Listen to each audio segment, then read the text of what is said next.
Now here is an example of a system of differential equations. It can be written in a matrix form. So the matrix of the system is this, right? So this is our A and this is our X. Well, I will write X with a vector sign to distinguish vector X from its first entry, which is the small x. Now,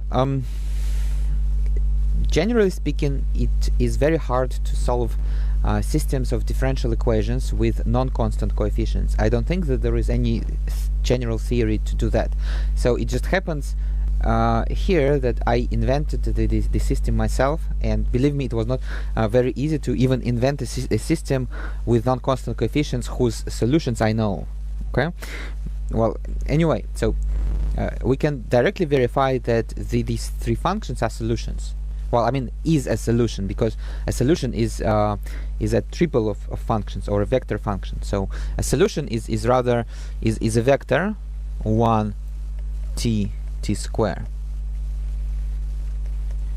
So that's a vector solution, because when we substitute it into the system, we get a correct equality. So here is another solution. 0, 1t is also a solution, right? And one more is well, 2t, t square, and t cube minus 2. So now we have three solutions, and they look different, but can we make sure that these three solutions are actually linearly independent? And yes, we can. So we can do the Wronskian, and the Wronskian of a system of vector functions is actually a simpler notion than the Wronskian of scalar functions, surprisingly. But in order to find the Wronskian of these three functions, we just form a determinant out of them. So we don't differentiate anything. So we just write the first of them as the first column of the matrix, the second as the second column, and the third as the third column of the matrix, and then we compute the determinant.